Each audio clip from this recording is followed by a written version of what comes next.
En Cine nos vemos, bienvenidos. Esta semana seguro la están pasando muy bien con nosotros y la seguirán pasando aún mejor. Estamos presentando dos de los géneros de cine más populares de la historia, que son la comedia y el musical.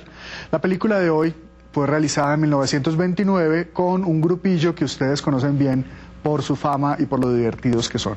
Se trata de los hermanos Marx, en una cinta que es a la vez comedia y musical. Para hablar de esta película tenemos hoy a Iván Acosta, director del Cineclub de la Universidad Central. Iván, gracias por acompañarnos. Encantado, Julián. Bueno, hay una frase que se volvió muy popular de Groucho Marx que dice, y eso es solo un ejemplo para demostrar que la comedia no siempre es todo dulzura. La frase de Groucho dice: yo jamás entraría a un club que me acepte como miembro.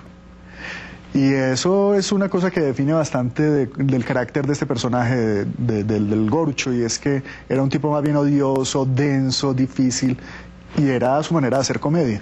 De hecho, se dice que el nombre de Groucho viene precisamente de un apelativo inglés que traducía como gruñón. Ajá. Entonces, hay varias en su autobiografía y en la que hizo Harpo. También hablan precisamente de las diferentes formas en que llegaron los hermanos Marx a tener sus nombres. Ajá. Y a tener casi que sus identidades, aunque no son propias ellos. Las identidades tuvieron un constructor de identidades. Claro, fueron definidos como todos los personajes que salimos en la pantalla. Sí, hay una cosa muy particular con ellos y es que lograron crear, institucionalizar sus nombres, institucionalizar hasta su modo de actuar, no solo a nivel cómico, sino a nivel crítico, sí.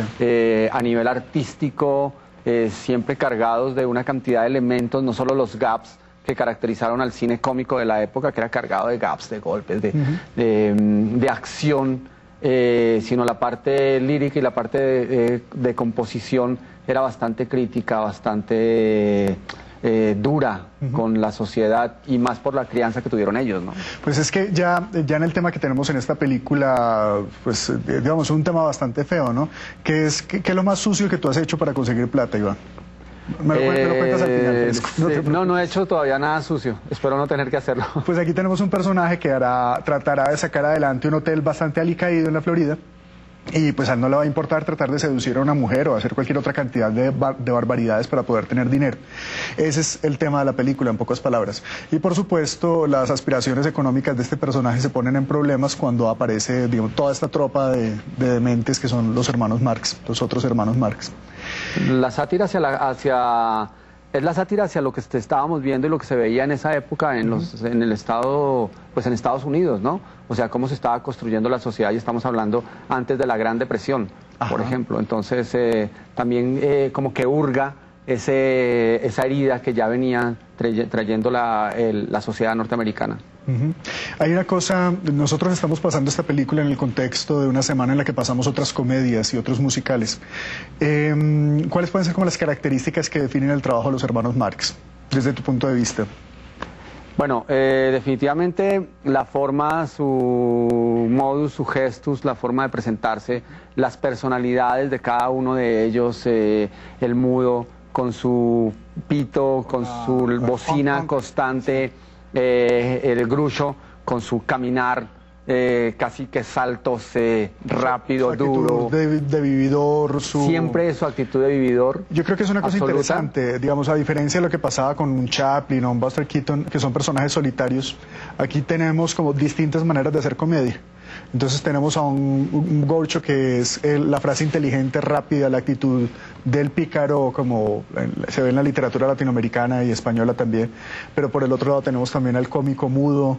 Pues hay como distintas maneras de hacer comedia, ¿no? Y la formación, ellos de todas maneras venían de una familia de actores de vaudeville, ellos se criaron. De hecho, Coconuts viene siendo una obra que ellos colocan en 1920 en escena en un teatro de vaudeville. ¿Esta era una obra de teatro? Esta era una obra de teatro. Se supone que es la primera película de los hermanos Marx.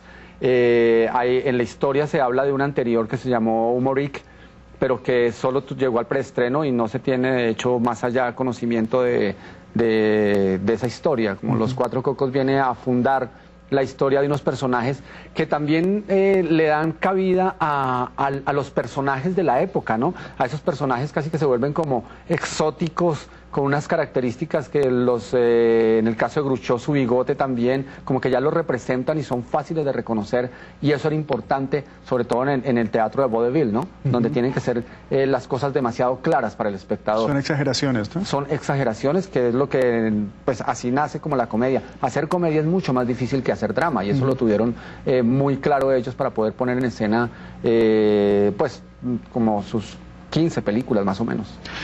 Es cierto lo que tú dices, es más difícil que hacer drama, pero pues cuando se mira la historia del cine, algo muy interesante es que lo primero que hubo fueron documentales siempre, y lo segundo fue comedia, curiosamente.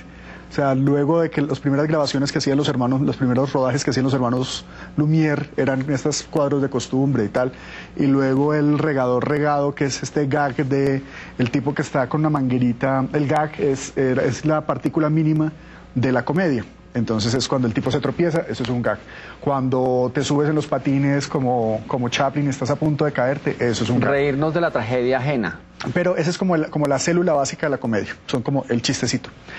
Y entonces el regador regado, ¿te acuerdas que es este señor que está regando el jardín? Llega un niño, le pisa, él mira por la manguera y se moja. Se moja y llega a todas las cosas elementales, pero la forma en la que se presentan es eso, ¿no? Y casi siempre los gaps con los que nace ese cine de comedia y con el que se instala, de hecho, todo lo que fueron esos primeros 30 años del cine es con eso, son a punta de gaps y reírnos de lo que le está sucediendo a los demás. Casi siempre tragedias, golpes, pastelazos, bueno, los tres chiflados y todo ese compendio de 40 años de cine de comedia fue casi centrado en eso. La diferencia de los Marx es que buscaban no solo contar esa historia cómica y graciosa detrás de un gap, sino también contar lo que estaba sucediendo, que era lo que les estaba diciendo ahorita, en su entorno social. Entonces, mirar quiénes estaban, las diferencias sociales tan marcadas que habían en la época, quiénes estaban encumbrados, si hablamos de economía, y quiénes estaban por debajo, pero cómo lo podíamos lograr llegar allá engañando. Era una sátira de la sociedad. Sí. Tú acabas de decir una cosa muy interesante que muchos teóricos comparten también, y es que la cercanía absoluta que hay entre la comedia y la tragedia. Realmente puede ser la misma historia contada desde dos perspectivas. Y de hecho, cuando Woody Allen hace unos años hace Melinda, es la misma historia de Melinda, si fuera comedia o si fuera tragedia. Sí, se logra. Definitivamente es la historia de nuestra vida. Eso yo creo que también es lo fantástico. Y lo que vemos en el cine de autor, sobre todo, es contarle la historia y lo vivido, simplemente que con un lenguaje narrativo y estéticamente compuesto para el espectador. Bueno, tú también mencionaste ahora un par de libros. Contémosle a los espectadores que estén interesados en saber más de los hermanos Marx sobre estos dos libros y si se pueden conseguir o no. Ellos hicieron, Harpo y Groucho hicieron dos libros que fueron autobiografías. Harpo hizo Harpo por Harpo, y el de Groucho, en realidad no me acuerdo en este momento cómo se llama, pero es una autobiografía de Groucho donde cuentan absolutamente toda su historia, lo que fue su etapa, su periplo. Paramount, Coconut es grabado, rodado por Paramount, producido por Paramount. Se rompe esa etapa cuando ellos van a cortar, entran a la Metro Goldwyn Mayer, después se alejan de la Metro, trabajan con la RKO, después vuelven. De hecho, sus últimas películas son hechas por la Metro Goldwyn Mayer, y el último que estuvo actuando, que fue en televisión, fue Groucho Marx. Estuvo haciendo como un programa de variedades, de esos famosos programas de variedades en televisión. Un poco decadente, pero funcionó. Pues mira, este libro que mencionas, el de Groucho Marx, yo lo vi incluso en libros de bolsillo hace poco, o sea que ya está en ediciones baratas. De manera que quédense con nosotros viendo esta película, se van a reír un montón. Hay situaciones llenas de absurdo, y si les gusta la película, pues se pasan por una librería o por una biblioteca pública y buscan estos dos libros para que tengan un menú completo el fin de semana. Iván, gracias por acompañarnos. ¿Ya pensaste que es la cosa más sucia que hiciste por dinero en tu vida? No he hecho nada sucio por dinero y espero no tener que hacerlo. Igual esperemos, la vida da muchos botes. Ojalá que no tengas que ensuciarte. No, vale, muy bien. Los vamos a dejar entonces con la película de la noche. Fue una película realizada en 1929, eso es lo que muchos llamarían una película clásica.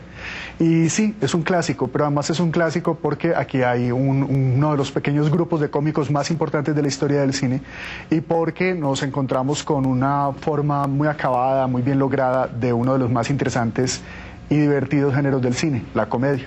Continúen con nosotros toda esta semana para conocer mejor sobre la comedia y sobre el musical en el cine. Les recuerdo que tenemos un correo electrónico que está ávido por compartir con ustedes sus opiniones, y que todas las noches en Cine nos vemos.